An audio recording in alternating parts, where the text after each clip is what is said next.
Warahmatullahi wabarakatuh.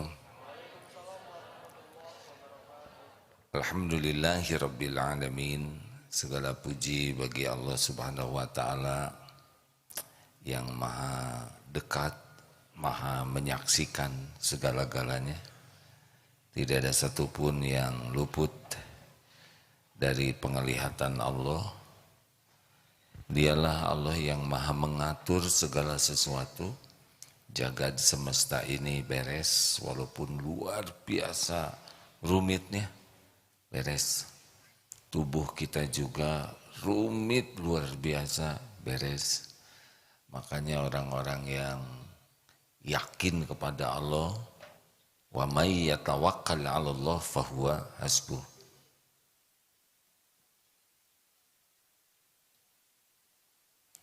Orang yang yakin Allah yang akan mengurus dirinya, Allah akan urus.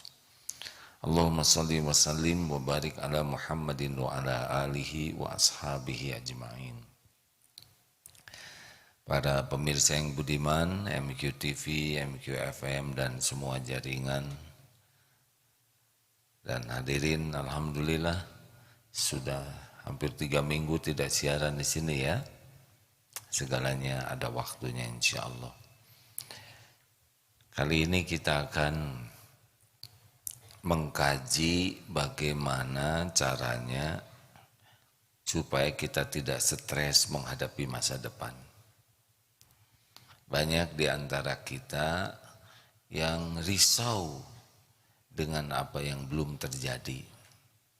Kita tahu bahwa waktu itu dibagi 3, yang lalu sudah selesai, yang akan datang belum terjadi, dan saat ini.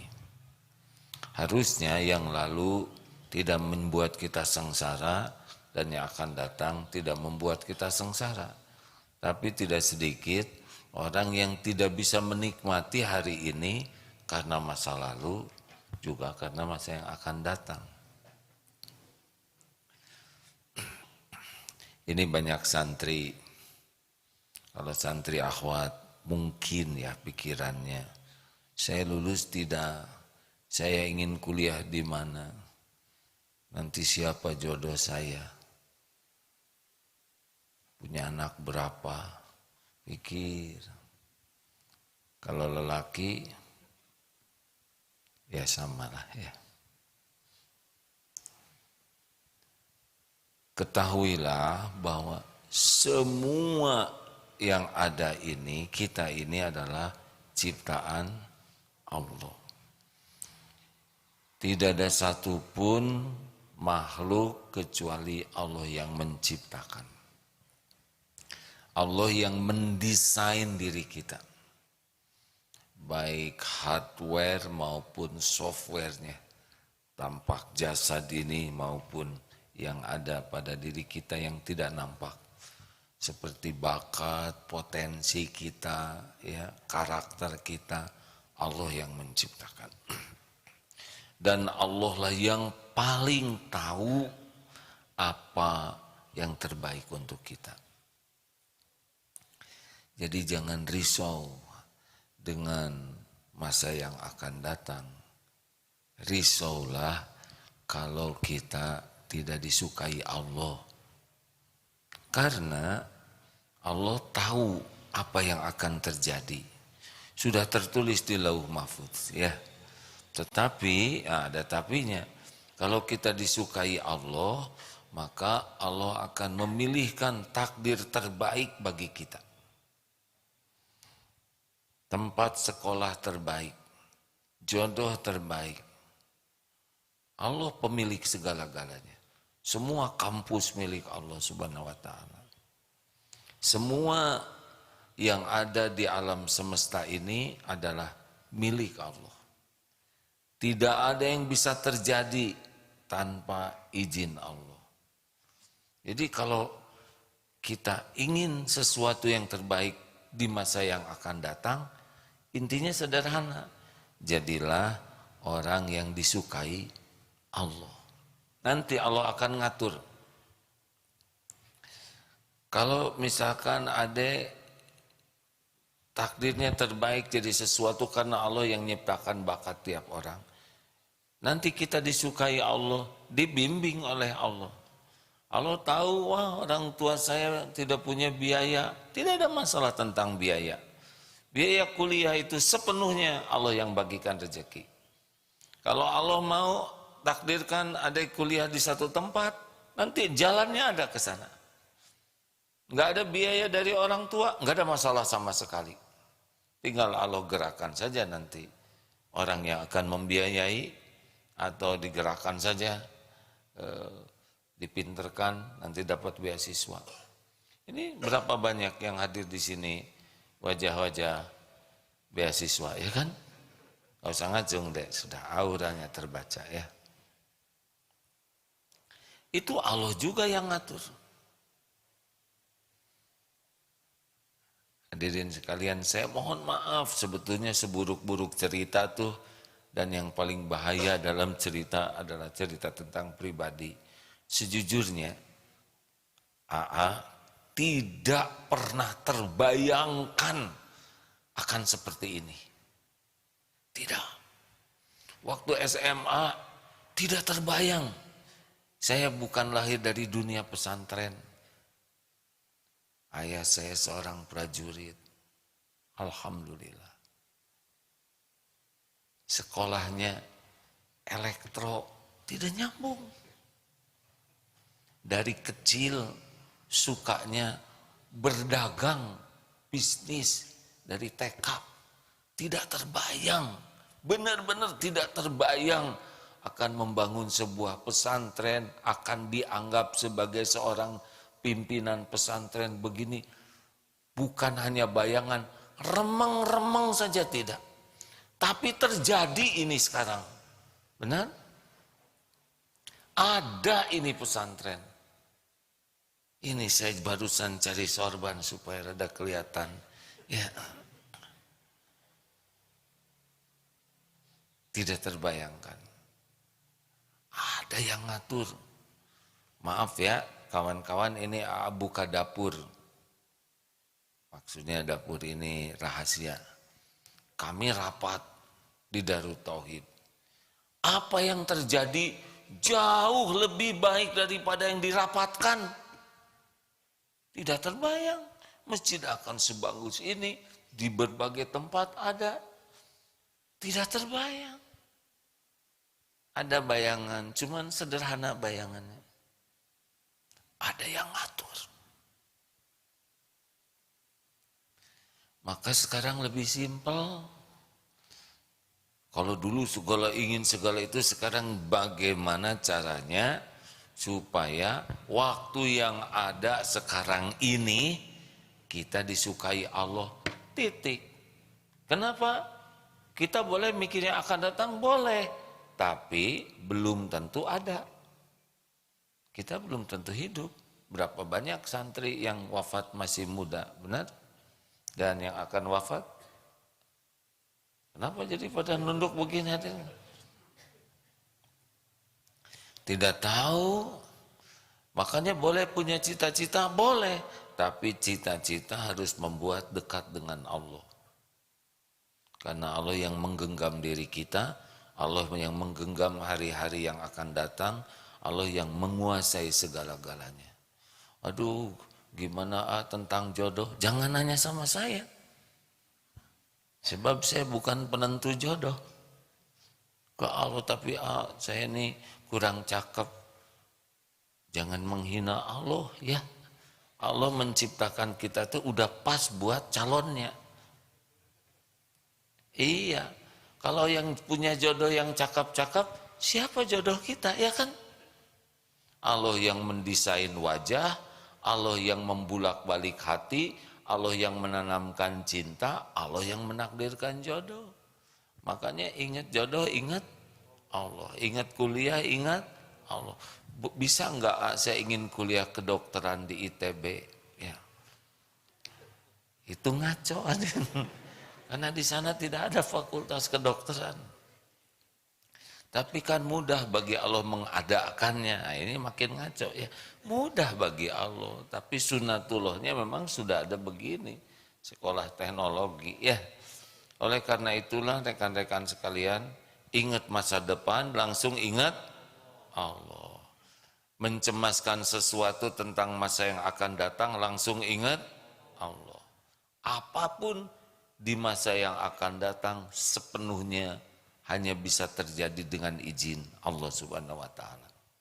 Yang paling penting bukan hanya izin Allah, yang penting kita mendapatkan sesuatu yang Allah ridhoi.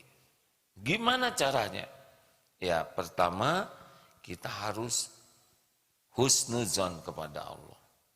Karena ana inda dzanni abdi bi, aku sesuai dengan prasangka hambaku. Berbaik sangka kepada Allah. Wah, gimana kamu mah nggak mungkin masuk ke perguruan Allah yang menguasai. Pokoknya jangan pernah kita berburuk sangka kepada Allah.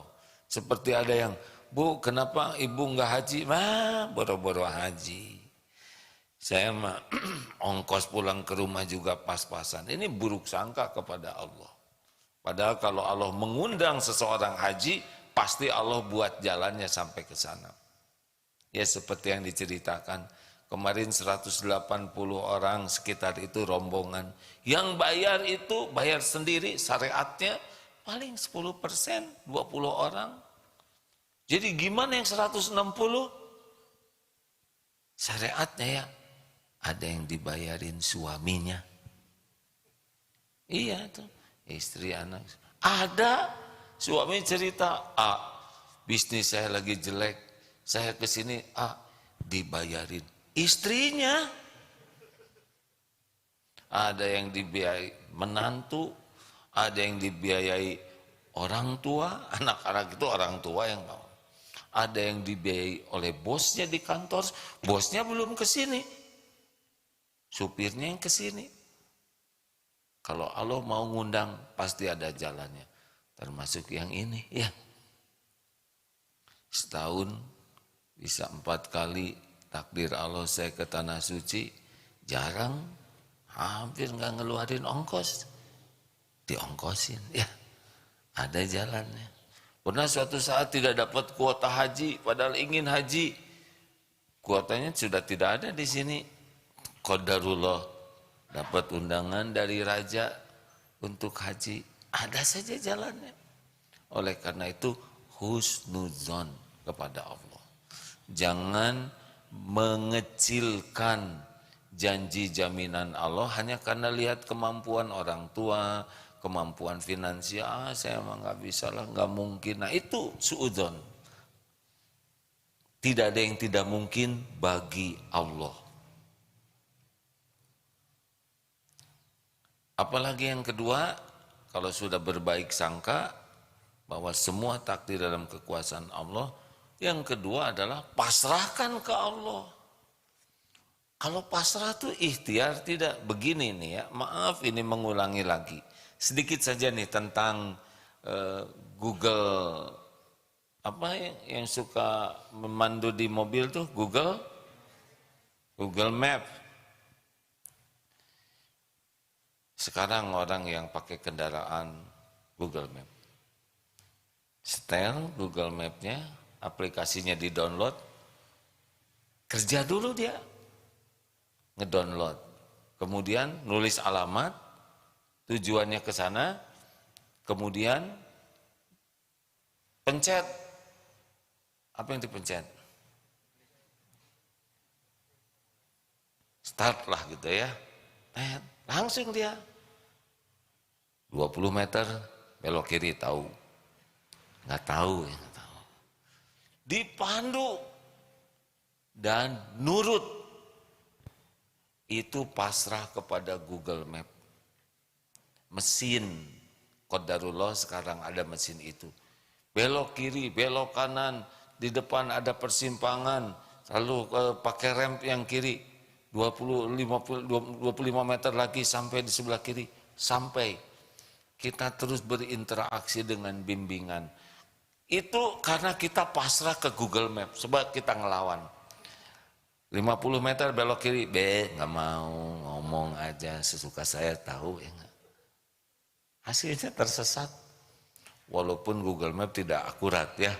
Karena saya pernah ceramah, sok lihat Google Map, nyasar hadirin ya. Google-nya mungkin lagi pusing ya, banyak masalah. Itu pasrah kepada Google Map.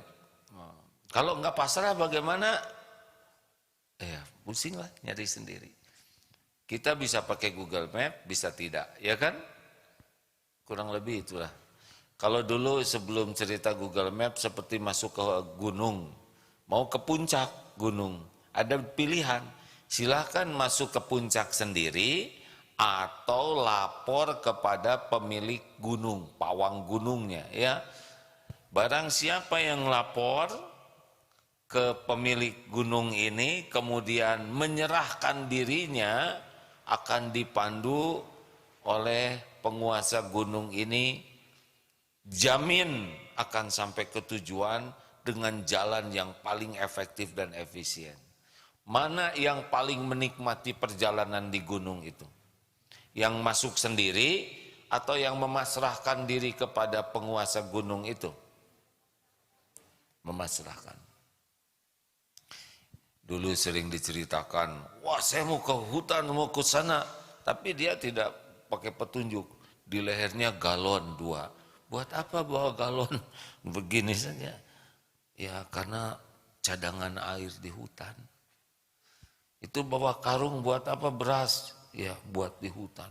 Itu kenapa bawa golok gergaji buat di hutan. Ini apa? Kompor, selimut. Menderita dari awal. Tapi ketika lapor nggak usah bawa galon. Nanti saya tunjukkan mata air di hutan.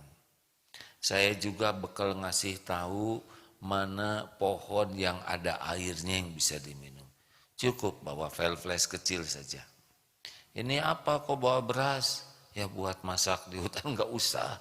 Bawa sekarung gitu paling 10 meter udah tengkurap. Nanti cadangan makanan di hutan. Beres. Itu kenapa pakai baju besi, ingat pakai takut ini, ular dipatuk. Tenang, saya beritahu semua binatang-binatang berbahaya di hutan ini dan cara menghindarinya, cara mengatasinya. Enak kan? Ketika nanjak, Pak, kenapa ini nanjak terus Pak? Shh, ini jalan terpendek untuk dapat nangka. Ini nangka di atas. Jadi nanjak, tapi kalau tahu ini bakal dapat makanan jadi happy. Betul? Ini kok jalannya licin begini. Ini mau ke mata air. Senang dia. Kurusuk-kurusuk. Wah, itu ada babi hutan. Tenang, tinggal belok. Set, beres. Karena babi hutan nggak bisa belok. Kalau ada yang ngasih tahu mah gampang hidup. Sama ujian juga kan, ulangan. Aduh ini soal susah, kata guru B. Langsung beres ya kan. Padahal aslinya A. Artinya ribet itu kalau tidak ada yang nuntun. Betul? Dengar nih ya, doa keluar rumah. Barang siapa yang keluar dari rumah dan berdoa Bismillah dengan nama Allah. Tawakkaltu 'ala Allah. Saya bertawakal kepada Allah. Saya pasrahkan diri saya kepada Allah sepenuhnya. Bismillahi tawakkaltu 'ala Allah. La haula wala quwwata illa billah. Sungguh saya tidak ada daya, tidak ada kekuatan kecuali dengan izin Allah, dari Allah. Apa? Kepada orang ini dikatakan seketika itu, hudita wa kufita wa wukina. Ditunjuki, dicukupi, dilindungi. Tuh hadirin, hanya dengan doa itu. Tapi kan banyaknya orang keluar rumah lupa doa itu. Ada yang keluar rumah doa Bismillahirrahmanirrahim, enggak ingat. doa itu apa artinya. Ada yang ingat artinya, belum yakin dengan janji jaminan Allah. Tapi kalau kita keluar dari rumah, Bismillah, dengan namamu ya Allah, tawakkaltu 'alallah, saya bertawakal kepadamu. Saya serahkan diri saya, urusan saya kepadamu. La haula, sungguh saya tidak punya kekuatan apa-apa, tidak punya daya, wala quwata, tidak punya kekuatan. Saya tidak punya kemampuan apa-apa untuk meraih manfaat atau menolak mudarat. Saya tidak punya kemampuan untuk berbuat taat atau menjauhi maksiat illa billah, kecuali dengan pertolonganmu ya Allah.